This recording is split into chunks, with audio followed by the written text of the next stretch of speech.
우리나라에서 이제 2010년도서부터 매년 그 교육과학부에서 초중고등학생들을 위한 이제 학생 정서 또 행동 특성 검사 이런 그 이제 정서적인 그 상태를 점검하는 검사를 실시하고 있다고 합니다. 그 검사에서 참 가슴 아픈 결과가 나왔는데 우리나라 초중고등학생 648만 명을 대상으로 어마어마한 숫자 아닙니까? 그 숫자를 대상으로 조사를 했더니 그 조사한 학생 중에서 무려 105만 4천 명의 학생들이 관심군, 또 22만 3천 명의 학생들이 주의군 판정을 받았다. 그런데 이 관심군이란 뭐냐 보니까요, 이 교내 상담이 필요한 또 지속적인 관심이 필요한 학생들, 그래서 평소에는 별 이상 증세를 보이지 않지만 검사 결과에서 이 약한 우울감이 나타나는 학생들, 이 학생들이 그 관심군인데 이 숫자가 무려 105만 4천 명이라는 겁니다. 그리고 주의군은 뭐냐 하니까 이 관심군에 해당되는 학생들을 대상으로 2차 검사를 이제 하는 겁니다. 이 심층 상담 같은 집중 관리가 필요한 학생들, 그 학생들이 바로 이 주의군인데 그 관심군 학생 중에서 25%가 여기에 해당이 된다는 겁니다. 그래서 이제 이런 학생들은 평소에 무기력하거나 행동이 산만하고 좀 이렇게 정상적이지를 않은 그런 아이들이 이렇게 많다는 겁니다.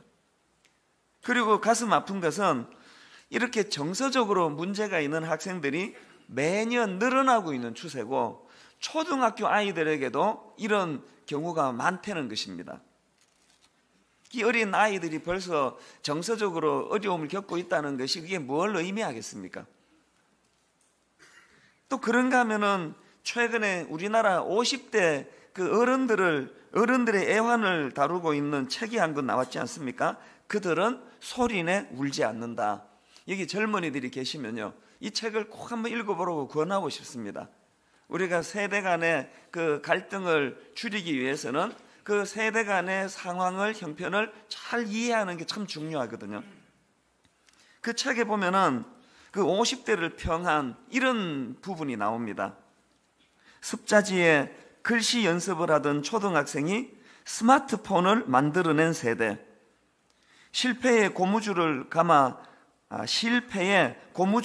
만든 장난감 차로 유년을 보낸 소녀들이 세계적 자동차 산업을 일군 세대, 고무신을 접어 냇물에 흘려보내며 놀던 아이들이 세계적인 조선 창업을 창출한 세대, 수출액 100만 불에 머물던 후진국이 1조 달러 선진국으로 도약하는 대장정에서 디딤돌이 된 세대, 판잣집을 초현대식 아파트로 바꾸는 천지개벽하는 건설 현장에서 처운을 바친 세대.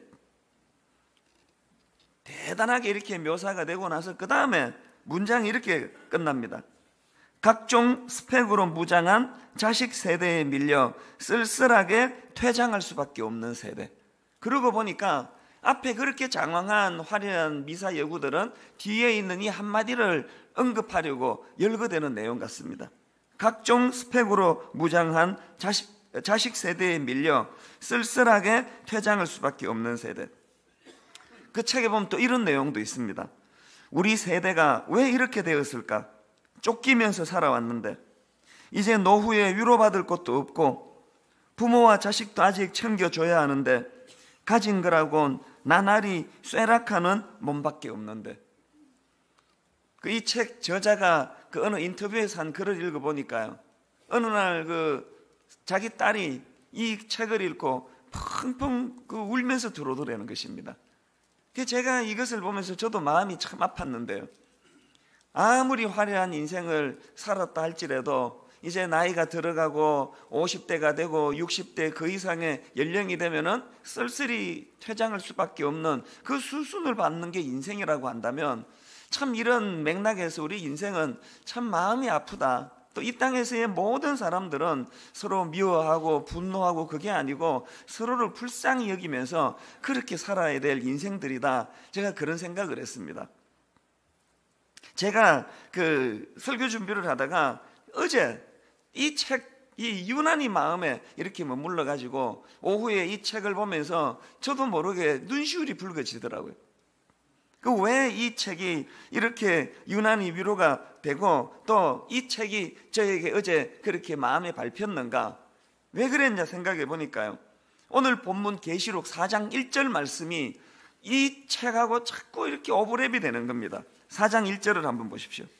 이 일 후에 내가 보니 하늘에 열린 문이 있는데 내가 들은 바 처음에 내게 말하던 나팔 소리 같은 그 음성이 이르되 이리로 올라오라. 이후에 마땅히 일어날 일들을 내가 내게 보이리라 하시더라. 여러분, 이 말씀의 배경 다 아시지 않습니까? 지난번에 제가 요한계시록은 크게 4개의 환상으로 그렇게 구성된 책이다, 그런 말씀을 드렸는데, 첫 번째 환상에서 우리 지난주까지 살펴보았듯이 소아시아 7교회들에 대해서 주님이 주시는 말씀으로 구성된 첫 번째 환상이 끝나고 바로 주신 말씀이 4장 1절이에요. 여러분, 지금 그 계시록에 나오는 소아시아 7교회의 성도들의 형편이 어떻습니까? 그들은 모두가 다 공통점이 뭐냐? 하나같이 극심한 박해로 고통당하고 있던 현실이에요. 예수 믿는다는 이유 때문에 직장에서 쫓겨나고 재산이 몰수당하고 심지어는 콜로세움에서 사자밥이 되어 죽어가고 있던 그런 절망적인 상황입니다. 그런 절망적인 상황이 묘사되던 계시록 2장, 3장이 끝나자마자 주님께서 4장에서 이리로 올라오라. 이것이 어제 저에게 너무나 마음에 위로가 되더라는 것입니다. 이리로 올라오라. 이 혼란스러운 이 땅만 바라보고 살지 말고, 이 절망적인, 이 고통스러운 이 땅에만 몰두하지 말고 이리로 올라오라. 천상의 아름다운 하나님의 교회의 모습을 보여주시기 위해서 요한을 부르시는 주님의 그 콜링이 얼마나 저에게도 위로가 되고, 그것이 밤모습에 갇혀있던 요한뿐만 아니고 이제 이 편지를 통하여 박해당하던 수많은 그 초대교회 성도들에게 얼마나 위로가 됐겠습니까? 근데 여러분, 여기서 우리가 알아야 되는 것은요, 이 오늘 본문의 말씀은 이렇게 단순하게 어려움 당하는 사람들에게 위로가 되고 하는 이런 차원이 아니고, 그것보다 훨씬 높은 의미의 하나님의 메시지가 담겨 있다는 겁니다. 그게 뭘까 보니까 두 가지로 보니까요, 첫째로 먼 관점으로 인생을 보라고 하시는 주님의 말씀이 거기에 담겨져 있는 겁니다. 제가 지난번에도 제주도의 그 미로공원 말씀을 드리지 않았습니까? 미로공원에서 낮은 곳에서 바라보고 있으면 오리무중이에요. 길을 찾을 수가 없어요. 그런데 계단을 타고 높은 데 올라가서 내려다보면 다 길을 혼란하게 된 이유를 다 알게 되는 것처럼, 이 관점을 이 땅에만 머물지 말라고 하시는 주님의 메시지가 담겨져 있습니다. 저는 어제서부터요, 계속 맴돌아지는 찬양이 하나 있는데, 지금 악보를 저기다 두고 안 가져와서 불행하게도 제가 불러드릴 수는 없습니다. 여러분에게는 다행한 일이겠지만, 이렇게 시작하는 찬양이에요. 나 지금 말고 훗날에 더 좋은 그 나라에서 이 눈물의 뜻을 알고, 더 이상 부를 수가 없습니다. 그 다음 가사가 이렇습니다. 또 그 말씀 이해하리. 이곳에서 못다한 일 그곳에서 끝마치고 저 하늘의 비밀 풀면 그때 모두 이해하리. 내 손잡은 주 믿고서 험악한 길 다 갈 동안 늘 힘있게 찬송하면, 결론 이렇습니다. 훗날 그 뜻 이해하리.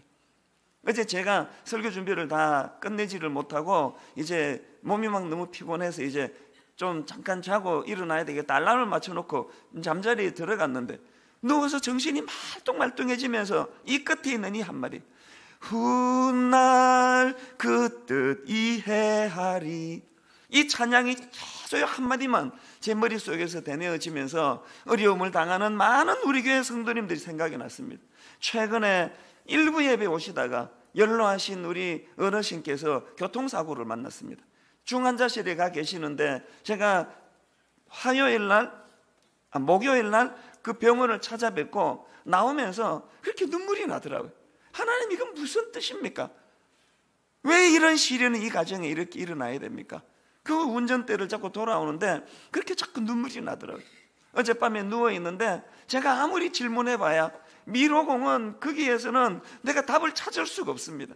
그럴 때 우리가 들어야 되는 하나님의 메시지가 뭡니까? 이리로 올라와라. 이 땅에서의 삶으로서 이 땅에서 일어나는 모든 일을 풀려고 한다면 그것은 미궁에 빠질 수밖에 없다. 이 땅에서의 삶이 끝이 아니고 하나님 나라가 도래하고 요한이 목도했던, 당겨서 보았던 그 환상을 통하여 천상에서 펼쳐지는 그 아름다운 놀라운 광경들을 바라보게 될 때 훗날 그 뜻 이해하리.